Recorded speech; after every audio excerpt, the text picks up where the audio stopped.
Welcome to Guide Guru. We hope this video helps. You start by confirming Git is available so commands behave predictably. First, run Git version. Once you see a version, set your identity with Git config global user. Name and user. Email so commits attribute correctly. Then change into your project folder and run Git in it to create a local repository. This creates the Git folder.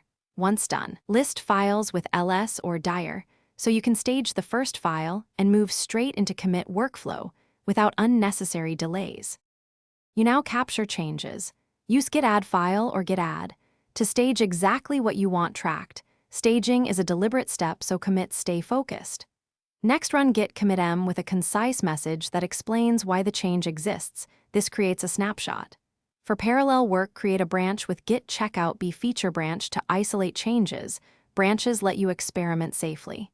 Make small commits, test locally, and repeat staging and committing as your work progresses. You finish by syncing with a remote. Add a remote using git remote add origin and the repository URL, then push your branch with git push uorigin main or the current branch name to set up stream. When collaborating, regularly git pull to incorporate others' work. Prefer git pull rebase to keep history linear.